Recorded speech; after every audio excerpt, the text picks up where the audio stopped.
The crystalline spires of Valthar Prime pierced the violet sky like shards of frozen starlight. Empress Kalara Dren stood on the obsidian balcony of her palace, watching the military parade that stretched across the floating platforms below. Half a millennium of absolute dominance, and today marked the pinnacle of her empire's glory.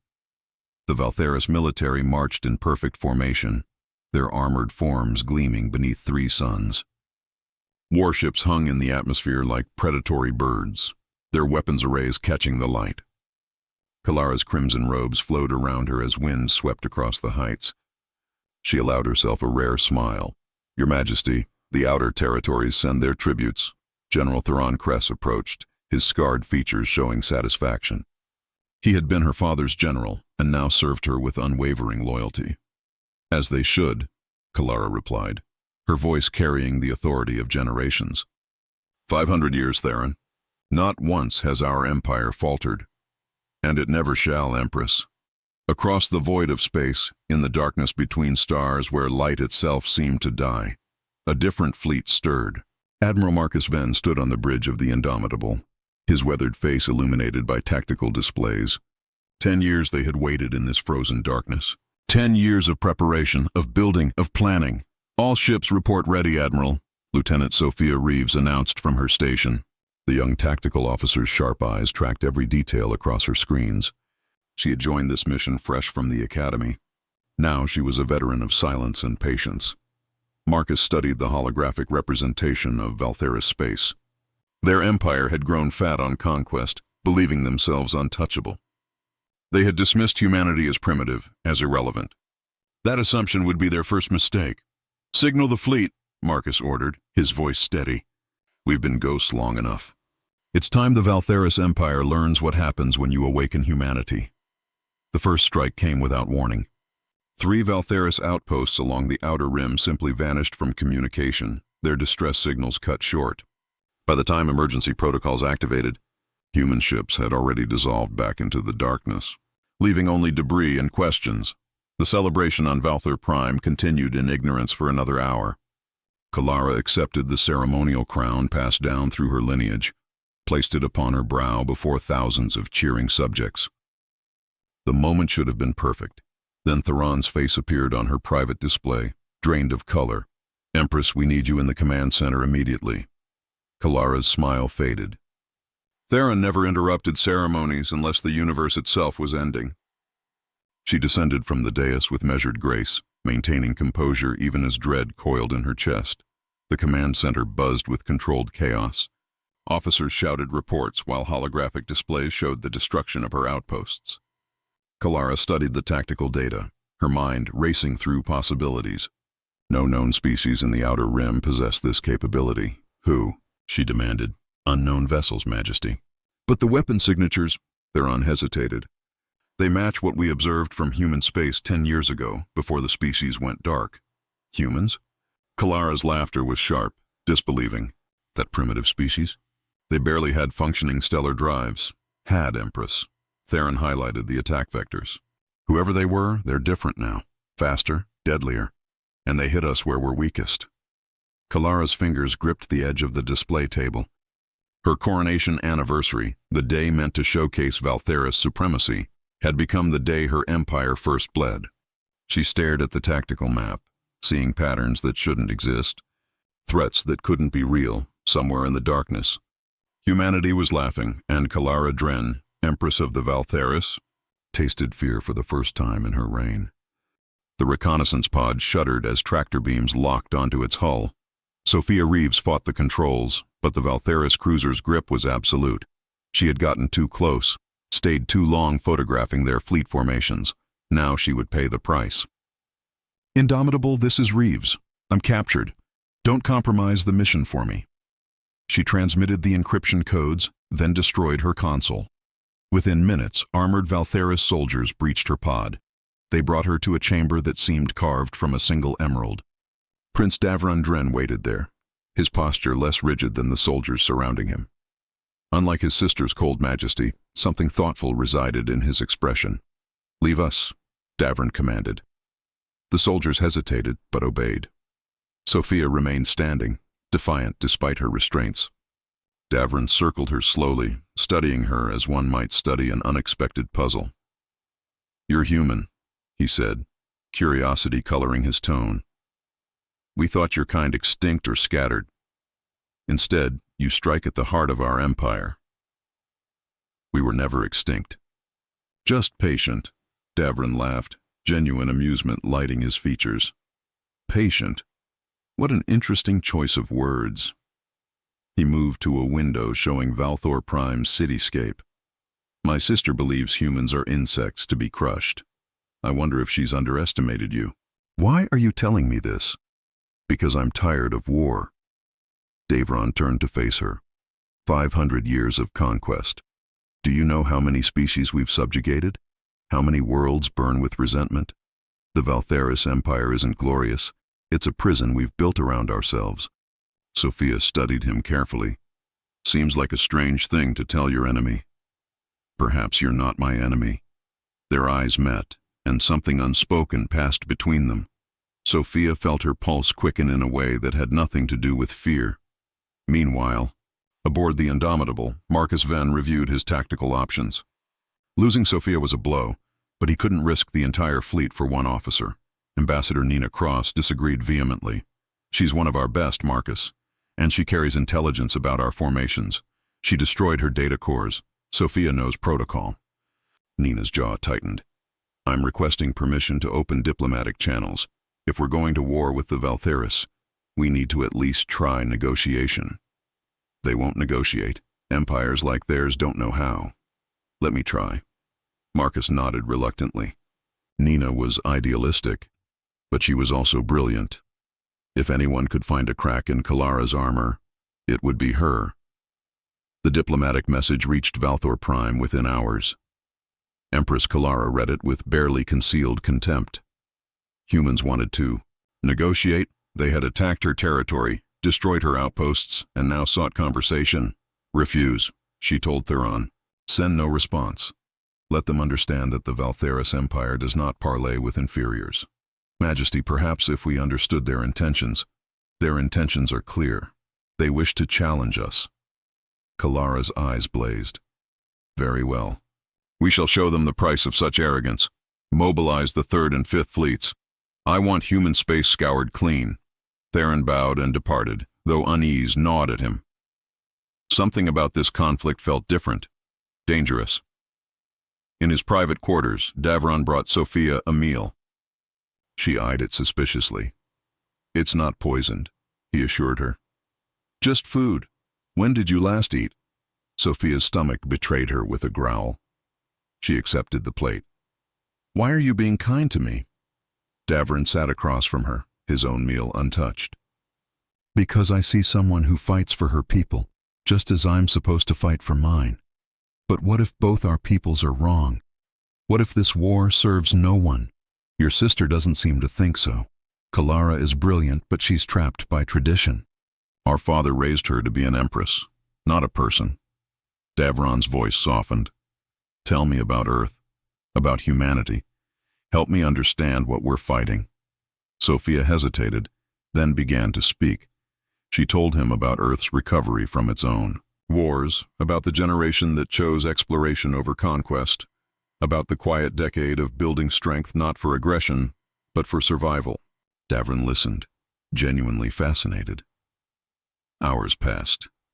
The conversation shifted from war to philosophy, from politics to dreams. Sophia found herself laughing at Davron's dry humor, seeing past the prince to the person beneath. When their hands accidentally touched across the table, neither pulled away immediately. "This is dangerous," Sophia whispered. "I know," Davron replied, "but perhaps the most important things are." Across the stars, fleets moved into position. The message of war spread like wildfire through both territories. Admiral Venn prepared his forces, knowing the real battle was coming. Empress Kalara sharpened her empire's blade, ready to strike. But in a small chamber on Valthor Prime, two people from opposite sides discovered something neither expected: connection. And in that connection, the first seed of possibility was planted. The universe held its breath, waiting to see if war or hope would bloom first. The crimson nebula burned with ancient starlight, its swirling gases painted in shades of blood and fire. Admiral Marcus Venn had chosen this battleground carefully. The nebula's radiation would disrupt long-range sensors, negating the Valtheris advantage in fleet coordination. Here, in this cosmic maelstrom, skill would matter more than size. Valtheris fleet detected at Mark 7-3. Sophia's replacement called out. The officer was competent, but Marcus missed Sophia's intuition. All ships, fan out into assault formation Delta. Let's make them chase shadows. The eternal dawn emerged from the nebula's far side, a leviathan of crystalline armor and devastating firepower. Empress Kalara Dren stood at its heart, surrounded by tactical displays and the finest officers her empire could produce. She had come personally to end this human irritation. They're fragmenting their formation, General Theron reported, trying to use the nebula against us. Then we adapt. Kalara's voice was ice and iron. Deploy screening wings. I want every human ship identified and tracked. Today, we remind the galaxy why the Valtheris are supreme. The battle erupted with terrible beauty. Human fighters weaved through the nebula like silver fish, striking and vanishing before the Valtheris could respond. But when the Empire's heavy cruisers locked onto targets, their weapons carved devastation through human shields. Ships on both sides erupted into brief stars before dying into darkness. Captain James Ortega led his fighter squadron through a canyon of ionized gas, 3 enemy interceptors tight on his tail. He yanked his stick hard, spinning through a debris field that would have torn apart larger vessels. 2 pursuers collided trying to follow. The third he destroyed with a perfectly timed missile. This is Raptor Squadron. We've broken their eastern flank, acknowledged Raptor. All squadrons press the advantage. Aboard the Eternal Dawn, Kalara watched her tactical map with growing frustration. The humans fought like nothing she had encountered before, not with honor or formation, but with cunning and adaptation. They treated warfare as improvisation rather than symphony. Majesty, their flagship is targeting our port generators. Kalara didn't hesitate. Transfer emergency power to shields. Return fire full spread. The exchange lit the nebula like a second sun. Both flagships shuddered under the assault, armor vaporizing, systems screaming in overload. Marcus gripped his command chair as explosions rocked the Indomitable. Casualties on decks 7-12. Fire suppression systems failing. Route auxiliary power. Maintain weapons lock. The fleets tore at each other with primal fury, neither side yielding. But as the hours wore on, the toll became clear. Hundreds dead on both sides, ships crippled, floating hulks where proud vessels once flew. The nebula became a graveyard. Finally, a voice crackled across all frequencies. This is Empress Kalara Dren. I propose immediate ceasefire for medical evacuations. Marcus stared at the communication display, surprised. Empresses didn't make such requests lightly. This is Admiral Venn. Ceasefire acknowledged. 2 hours. Neutral zone at coordinates I'm transmitting. The guns fell silent. Both fleets pulled back, carrying their wounded to waiting medical ships. In that strange peace, something unexpected occurred. A direct channel opened between the 2 flagships. Video-enabled Kalara appeared on Marcus's screen, her crimson robe stained with blood from a nearby console explosion. Marcus knew he looked no better, his uniform scorched and face smudged with smoke. You fight well, human, Kalara said, respect grudging but genuine. Better than I anticipated. You're not the first to underestimate us, Marcus replied. Won't be the last either. This ceasefire is temporary. I will not let my empire fall to you, and I won't let humanity be subjugated. So where does that leave us? Kalara's expression shifted, something almost vulnerable crossing her features. Locked in mutual destruction, it seems. Unless. She seemed to wrestle with herself, pride warring with pragmatism. I don't know. I've been Empress since my 20th year. War is all I know, all I was trained for. Marcus saw her clearly then. Not just an Empress, but a person shaped by duty and expectation, much like himself. Being good at war doesn't mean we have to embrace it forever. Their eyes met across the void, 2 leaders seeing each other truly for the first time. The moment stretched, heavy with possibility and danger. Ceasefire ends in 90 minutes, Kalara said finally. Ready your ships, Admiral. You too, Empress. The connection severed. But something had changed. They had both glimpsed the person behind the position, the weight both carried. As the fleets prepared for renewed combat, neither leader moved with quite the same certainty as before. Above them, The nebula continued its ancient dance, indifferent to the small creatures fighting in its embrace. But those creatures had discovered something dangerous. The enemy had a face, a voice, a humanity that mirrored their own, and that made everything infinitely more complicated. In his quarters aboard the royal cruiser, Davron worked carefully on Sophia's restraints. 3 weeks had passed since her capture. 3 weeks of increasingly intimate conversations that had transformed captor and prisoner into something else entirely. If they catch you doing this, they'll execute you, Sophia warned, though she didn't stop him. Then we'd better not get caught. The final restraint clicked open. There, you're free. Free in a Valtherus ship, surrounded by an empire that wants me dead. Some definition of freedom. Davron smiled, but his eyes were serious. There's a transport leaving for the border colonies in 4 hours. I can get you aboard, provide you with credentials. Come with me. The words hung between them, more than an invitation, a plea. Davron stepped closer, his hand finding hers.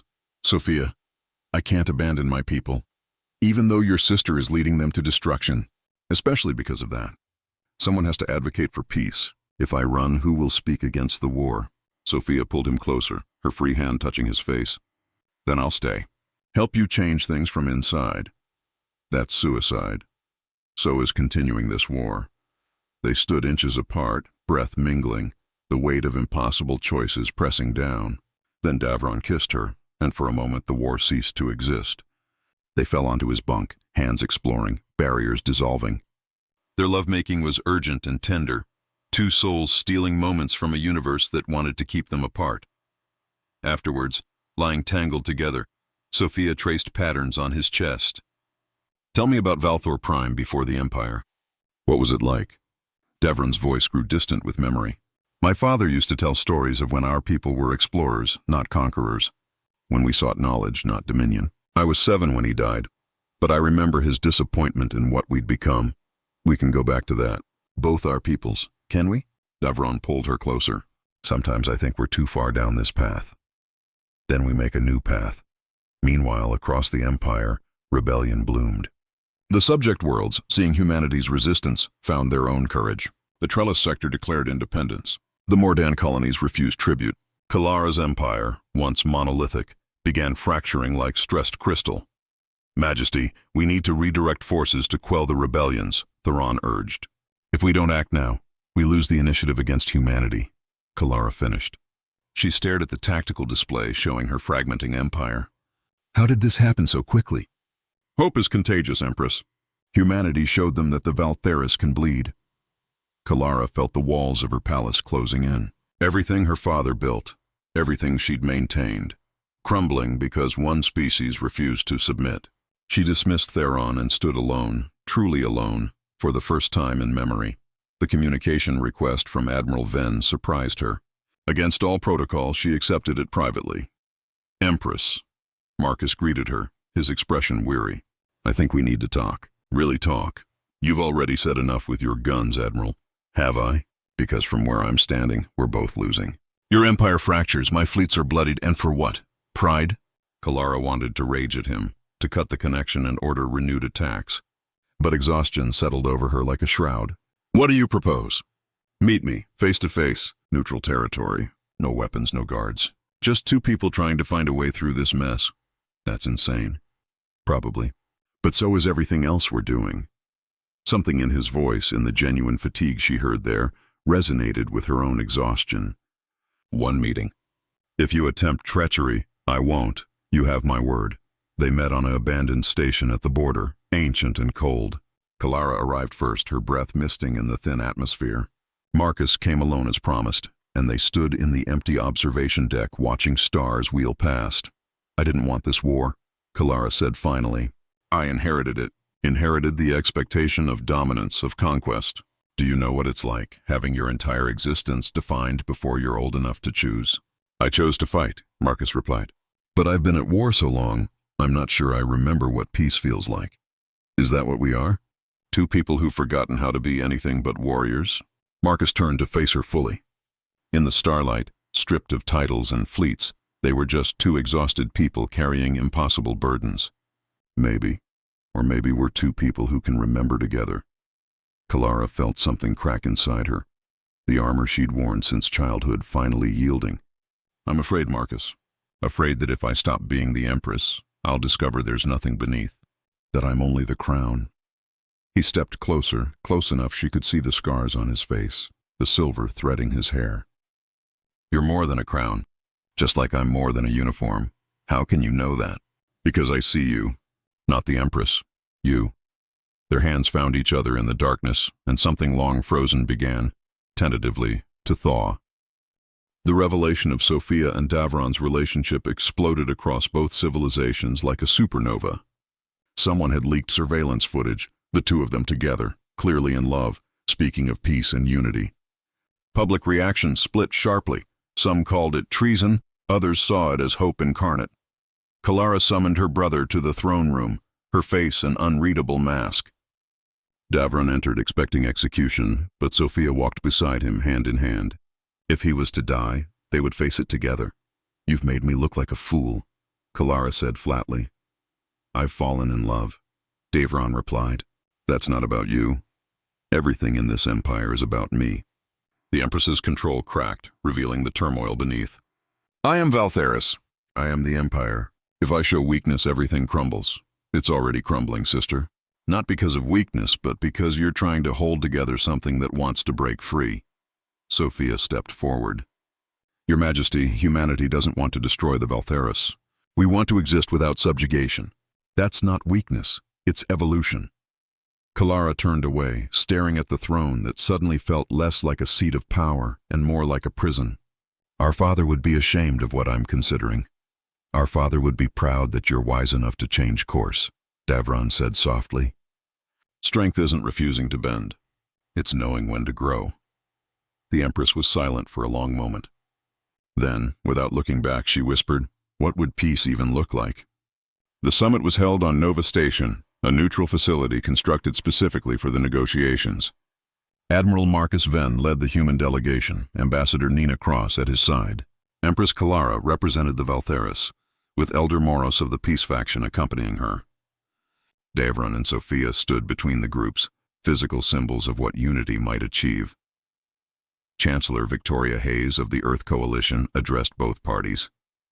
We gather here not as conquerors or conquered, but as survivors seeking a better way forward. The question before us is simple. Can former enemies become partners? Marcus stood, his weathered face serious. The outer rim is large enough for both our civilizations. We propose a treaty based not on dominance, but on mutual protection and shared prosperity. Territorial boundaries respected, trade agreements established, and a joint defense force to protect all signatory worlds. Murmurs rippled through the Valtheris delegation. Kalara rose slowly, her crimson robe seeming to weigh heavily on her shoulders. What you propose requires me to abandon 500 years of tradition, to accept that the Valtheris way is not the only way. Her voice carried pain and possibility in equal measure. My entire life I was taught that strength means dominion. But I look at my empire tearing itself apart, at the bloodshed we've caused, and I wonder, what have we truly built?